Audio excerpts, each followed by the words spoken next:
For thousands of years, we humans were merely guests on this earth. Travelers who wandered through vast forests and endless plains. Every morning began with the same question. Would we find food for tonight or not? Every day was a battle for survival, where either we were the hunters or we ourselves became someone else's prey. Our eyes searched the sky not for clouds but for predatory birds. Our ears listened to the rustling of the wind for the sound of some hidden, music enemy approaching. There was no such thing as a home. There were only temporary shelters in caves. Life had only one purpose: to somehow survive. Music. But then, about 12,000 years ago, something happened. Music that changed everything. When the ice of the last ice age was melting, and the earth was taking a new turn, music. Our ancestors discovered an extraordinary secret in a very simple rule of nature: music. A secret that was going to transform us from wandering hunters into food producers, from nomads music into society, and from stone tools into writing the future. This story is not just about a grain of wheat or an ear of rice. It is the story spark that gave a new speed to humanity's journey. It is the story of that one discovery that made you and me. So what exactly was that discovery? Come, today let us travel back in time and uncover the story of that revolution layer by layer. Imagine the world of 12,000 years ago: music. A world where there were no cities, no villages, no farms, and no guarantee of what would happen the next moment. This was the time of the Paleolithic and Mesolithic ages. That long period of human history when we were hunter-gatherers. Our ancestors lived in small tribes of 20 to 30 people. They constantly wandered from one place to another in search of food and water. Their entire lives were governed by the signs of nature: music. When fruits and roots were exhausted in an area, or herds of animals moved somewhere else, the entire tribe had to pack up its belongings, and music set out toward a new destination. It was a never-ending journey. Music. In this life there was no such thing as a home or stability. Caves and the shade of trees served as their temporary shelters. Their tools were very simple: rough and heavy weapons made by breaking stones or grinding them against other stones. With these very stones they hunted animals, music skinned them, and broke their bones to extract the marrow. This was a difficult and brutal life. Every day was a new challenge. Sometimes they faced dangerous animals, while at other times they had to endure the harshness of changing weather. Hunger was a constant companion, and death was always lurking nearby. But even amid this struggle, our ancestors were not foolish. They were experts in their environment. They knew which fruits were poisonous and which were edible. They could read the footprints of animals' music, predict the weather, and knew where different plants could be found in different seasons. They had learned to control fire, which was perhaps the first major revolution in human history: music. Fire gave them not only warmth and light but also protection from wild music animals. Now, instead of eating raw meat, they could eat roasted food, which was easier to digest and provided more nutrition. There was also a strange kind of equality: music. In this way of life, there were no rich or poor, because there was no such thing as private property. Whatever was collected was shared equally among the entire tribe. Life was difficult: music, but everyone lived together. The thousands of years-old paintings found in caves like Bhimbetka in Madhya Pradesh: music, bear witness to the fact that even amid hunting and music struggle, an artist was alive within them. They carved their lives, their hunts, and their rituals onto rocks: music. Humans lived this kind of life for millions of years. This was 96% of human history. A life in which there was no point in planning for the future because even the next day was uncertain. They lived in balance with nature, but they were always dependent on its mercy. But now all of this was about to change. A force: music, was knocking at the door, one that was going to break this balance forever and take humanity onto a new path: music. After millions of years of stagnation, what finally happened that made humans abandon their thousands of years-old hunter lifestyle? Music. It was not a miracle that happened in a single day, but there were several major music reasons behind it. It involved coincidence, necessity, and a great game played by nature: music. A major turning point in this story came about 12,900 to 11,700 years ago. This period music is known to scientists as the Younger Dryas. When the Earth's climate suddenly became very cold and dry, it was like a small ice age. Its exact cause is not completely clear, but one strong theory is that the enormous amount of fresh water from melting glaciers, Mook, flowed into the North Atlantic Ocean, causing the currents that balance the ocean's heat to stop. Whatever the reason, its effects were devastating. Temperatures suddenly dropped. Forests began to shrink, and giant animals like mammoths, music, that our ancestors hunted gradually became extinct. It was a situation like an apocalypse. The forests and plains on which hunter-gatherers depended for food either became barren or came under the grip of icy cold. Evidence found at archaeological sites such as Abu Huraira in Syria suggests that during this period, hunter-gatherer communities faced a terrible food crisis. Their traditional food sources were disappearing. Now it was impossible to depend only on hunting. Perhaps out of this necessity and desperation, someone noticed something: music that no one had paid attention to before. Maybe it was a woman gathering wild grains for her tribe. Perhaps some grains accidentally music fell onto the wet ground near her shelter. A few weeks later, when it rained, she may have seen that new music plants had grown from those same fall-feeling grains. It must have been a magical moment. Understanding that music, a seed, is not only something to eat, but that it can create new life and produce new food. This was one of the greatest eureka music moments in human history. This was not the discovery of one person or one place. It was a slow process that was probably taking place at different times in different music parts of the world. People gradually began to understand that if, instead of throwing away seeds, they saved them music and planted them in the soil at the right time, they would not have to wander around looking for food. They could grow their own food. Music, the Younger Dryas, lasted for roughly 1,150 to 1,300 years. When this period ended and the climate became stable and warmer again, music conditions became even better for farming. Now humans had both the knowledge and the support of nature. Some historians add another amusing aspect to this: laziness. It is possible music that some tribes simply stayed in one place because they had become tired of wandering to distant areas in search of food. Music. They found the idea more attractive. Why not grow food right near us instead of chasing after food? Whatever the reason music may have been, climatic pressure, a sudden discovery, or simply music, the desire to escape a wandering life, a spark had been lit. Music humans had cracked the code of nature. Now they were no longer merely taking from nature, but were on their way to shaping it. The age of hunting was coming to an end, and the farmer was about to be born. That spark of farming first turned into a great fire in a particular region of the Middle East. Historians call this region the Fertile Crescent. Music. It was a crescent-shaped area made up of parts of what are today Israel, Jordan, Syria, Turkey, Iraq, and Iran. This region was very special. Rivers like the Tigris and Euphrates music flowed through it, and most importantly, wild grasses such as wheat and barley were found in abundance here. It was here, around 10,000 BCE, that the world's first farmers began deliberately sowing seeds and harvesting crops. This was the formal beginning of the Neolithic Revolution. The crops they first began growing included wheat, barley, peas, lentils, and chickpeas. But this process was not straightforward. Wild wheat had small grains music, and when it ripened, its ears broke apart and scattered, making them very difficult to collect. Early farmers may have unknowingly begun a kind of genetic engineering. They selected the seeds of those plants whose ears were stronger and whose grains were larger to plant the following year. After thousands of years of this selection process, music, wild plants gradually transformed into domesticated crops. Along with farming, there was also a revolution in tools. The heavy stone tools of the Paleolithic period, music, were replaced by the more advanced and polished tools of the Neolithic age. Stone hoes were made for digging the ground. Sickles made from flint or bones music were invented for harvesting crops. Stone grinding tools music were made to grind grain into flour. These tools may seem simple, but they made farming much music easier. This revolution was not limited to one place. In the Yangtze and Yellow River valleys of China, people began cultivating wild rice about 9,000 years ago. In America, the cultivation of maize and beans began, and in Africa, sorghum and millet began to be grown. Now let us bring the story to the Indian subcontinent. Here, one of the oldest pieces of evidence of the agricultural revolution comes from a site called Mehrgarh, which is located in what is today the Balochistan province of Pakistan.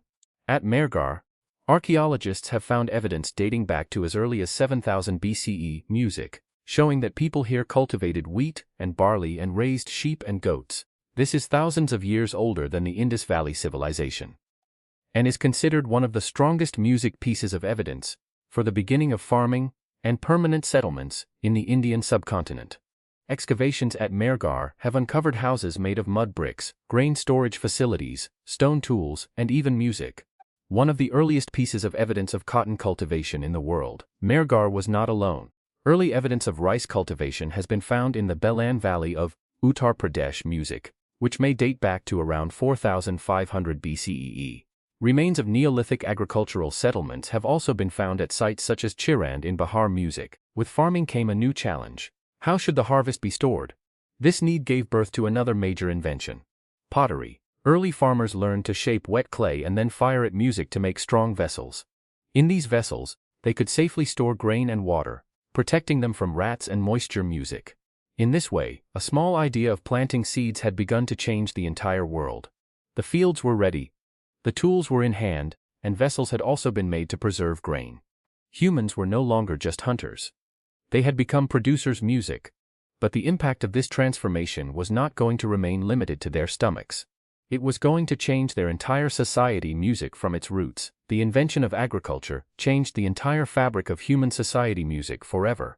It was not merely a new way of producing food, but a completely new way of living life.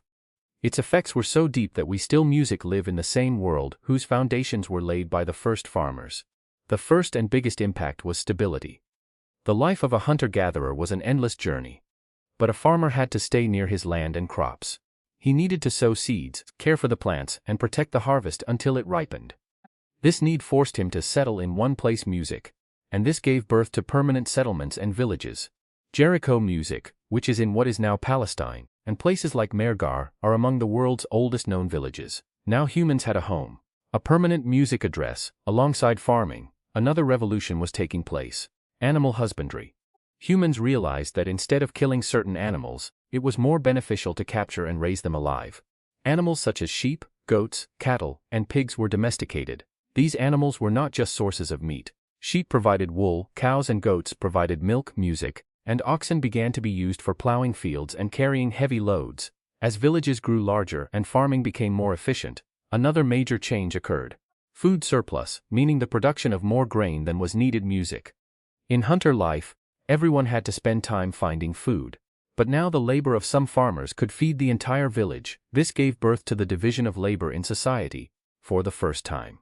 Now everyone was not a farmer. Those who did not need to farm began specializing in other occupations. Some became potters who made clay vessels. Some became craftsmen who made stone tools, while others became weavers who made cloth. Society was no longer simple, it was becoming complex. From this surplus and division of labor emerged a powerful and new idea: private property. In hunter societies everything was shared. But now, for the first time, the idea developed that this is my land, this is my crop, and these are my animals. Those who had more land, grain and animals were considered more powerful, music and wealthy.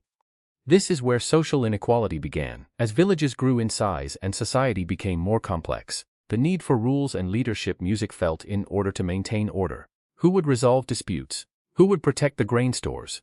These questions gave birth to roles such as chiefs, tribal leaders, or kings.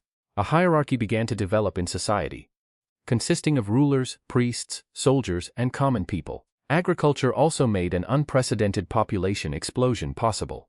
For a hunter-gatherer mother, in a wandering lifestyle, caring for more than one or two small children was almost impossible. But in a permanent village, a woman could give birth to more children, music, and care for them better. More food meant more people, and more people meant larger villages, which eventually music transformed into the world's first cities. In this way, farming was not merely a technique for filling stomachs, it was a music social and economic engine. It gave us homes, society, music specialization, and trade. And yes, it also gave us inequality and conflict. The world we know today, in which there are governments, armies, markets and nations, all of this has its roots in that very first seed that an anonymous ancestor, music lick, planted in the ground thousands of years ago. So far, we have heard the magnificent story of the agricultural revolution. How one discovery brought us out of uncertainty and placed us on the threshold of civilization. Music. But is the story really that straightforward? Did this progress come without a price? Some historians and anthropologists, such as Jared Diamond, even call agriculture the biggest mistake in human history. This is a shocking idea. But there are some solid arguments behind it. The first major loss was a decline in the quality of our diet. Hunter-gatherers ate dozens of varieties of fruits, roots, nuts, and animal meat. Music, which provided them with all kinds of vitamins and proteins. In contrast, early farmers became dependent on a few crops such as wheat, rice, or maize. Their stomachs were filled, but nutritional diversity disappeared from their diet. Music. Studies of ancient skeletons suggest that early farmers were shorter in height. They had more tooth decay and suffered more from diseases caused by nutritional deficiencies. The second major danger was the fear of famine music. A hunter-gatherer tribe had many food options. If one type of fruit was unavailable, they could eat something else. But a farmer was completely dependent on his crop. If drought music occurred, a flood came, or insects destroyed the harvest, the entire village could face a crisis of starvation. Dependence on a single food source made society very vulnerable. The third major danger was the spread of disease. When people lived in small nomadic groups, it was difficult for epidemics to spread. But when villages and cities became densely populated with thousands of people living close to one another, diseases could spread much more easily. In addition, living in close contact with domesticated animals caused many new diseases to pass from animals to humans, including smallpox, measles, and influenza. Fourth, agriculture greatly increased work and physical labor. It is believed that hunter-gatherers spent only about 15 to 20 hours a week obtaining food. The rest of the time they spent resting and socializing. A farmer, on the other hand, had to work in the fields from morning until evening. It was endless and exhausting work. Signs of arthritis on skeletons are evidence of how physically demanding agricultural life was. And finally, as we saw earlier, agriculture gave rise to social inequality and war. As property accumulated in the form of land and grain, greed and conflict emerged. One village began attacking another village for its grain. Society became divided between rulers and subjects, rich and poor. War and slavery became institutions associated with agricultural societies. So does this mean agriculture was a mistake? Perhaps not. It was a trap from which humanity could not escape once it had fallen into it. Agriculture may have made life more difficult at an individual level, but it made population growth possible. Once the population increased, returning to a hunter-gatherer lifestyle became impossible, because that way of life could not feed such a large population. It was a kind of trade-off. We chose food security and a large population at the cost of individual health, comfort, and equality. It was a revolution that gave us civilization, but it also demanded a heavy price. So let us return to today's world. You may be watching this on your smartphone, sitting comfortably in a chair inside the four walls of your home. Perhaps you have just eaten a meal that included bread or rice. Have you ever thought about how this simple reality of your life is connected to that first crop that some anonymous human planted thousands of years ago? That one discovery that turned us from hunters into food producers is not merely an event in human history. It is the foundation on which our entire modern world stands. The smartphone in your hand, the city you live in, the books you read, the government you elect, none of these would have been possible if we were still wandering around in search of food. Agriculture gave us stability, and that stability gave us time. Time to think, to invent, to write, to create art, and to understand the mysteries of the universe. When the worry of filling our stomachs became less, the development of the mind truly began. Villages became cities.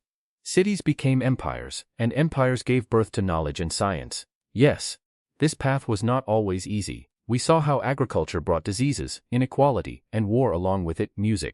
Even today, we continue to struggle with these challenges. Climate change is a new threat to our food security, and industrial agriculture has damaged our environment. But the essence of the story is this: that first seed gave us more than just food. It gave us the ability to shape our own future. It took us out of being slaves of nature and made us its partners. This story is proof that humanity's greatest strength does not lie in physical power, but in its ability to observe, learn, and turn an idea into a revolution. The next time you see food on your plate, take a moment to remember those first farmers. Those anonymous heroes who, amid fear and uncertainty, had the courage to plant a seed. And with that one small step, changed our world forever. If you enjoyed walking with us through this incredible journey of human civilization, don't forget to like this video and subscribe to our channel. Tell us in the comment section, according to you, what was the greatest invention in human history after agriculture? We would be happy to read your answers. And for more such informative stories, stay connected with us. Thank you.